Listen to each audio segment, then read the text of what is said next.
क्योंकि आप हरियाणा कुश्ती संघ के अध्यक्ष हैं जी। और ब्रजभूषण शरण पर जो आरोप लगे थे उसमें से पॉक्सो एक्ट हटा दिया गया है, क्या कहना है?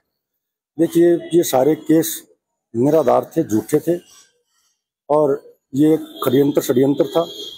और आगे आप भी देखिए, ये और भी जो केस लग रहे हैं वे भी नेताजी पाक साफ होंगे और पाक साफ हैं।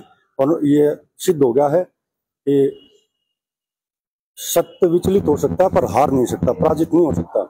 और ये सारी जो ये षड्यंत्रकारी थे, आप लोगों को ये सबको पता भी है कि ये कांग्रेस भूपेंद्र सिंह हुड्डा और दीपेंद्र हुड्डा का एक षड्यंत्र था।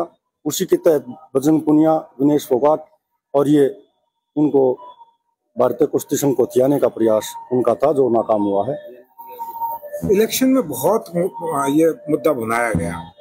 मैंने बताया ना कि ये आप किसी की भी आईडी उठा के देख लीजिए, ये जितने भी कांग्रेस हमारे साथी थे उन्होंने अपनी आईडियों पे जो पत्रकारिता कर रहे थे उन साथियों को ये बुलाने की कोशिश थी कि ये बीजेपी के जो हमारे माननीय सांसद थे उन पूरी बीजेपी को लपेटे में लेने का प्रयास था, पर ये झूठा था, षड्यंत्र था। मैंने बताया आपको कि दीपेंद्र हुड्डा की चाल थी और ये साबित भी हो गया जब उन्होंने भारतीय किसान यूनियन का कोई उनका है, उनको वो भारतीय अध्यक्ष बना दिया है और विनेश को टिकट देकर ये पूर्णतः साबित कर दिया कि ये सब कांग्रेस की चाल थी। बड़ा लंबा आंदोलन चला और कांग्रेस के शीर्ष नेतृत्व से लेकर और जिला स्तर के नेताओं तक इसमें बात कही गई कि खिलाड़ियों को वहां टॉर्चर किया गया और उसको ब्रजभूषण को संरक्षण दिया गया, आरोपी बनाया गया। देखिए, भूपेंद्र हुड्डा सिंह ने कभी लोंगोट बांधा नहीं, दीपेंद्र हुड्डा ने कभी लोंगोट बांधा नहीं।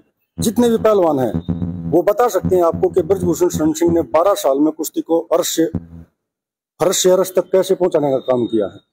हर बार ओलंपिक में मेडल आना ये एक बहुत बड़ी कामयाबी की बात है। और बौखला गए थे जब हमारे माननीय प्रधानमंत्री जी ने संसद भवन में कहा कि कुश्ती बहुत अच्छे हाथों में है, उससे बौखला गए थे। और भूपेंद्र हुड्डा, दीपेंद्र हुड्डा ने ये साजिश रचकर और बदनाम करने का काम किया।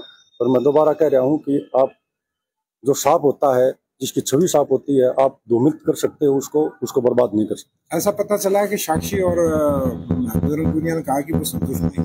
देखिए, उनके संतुष्ट होने से उनका तो एक ही कारण है, संतुष्ट।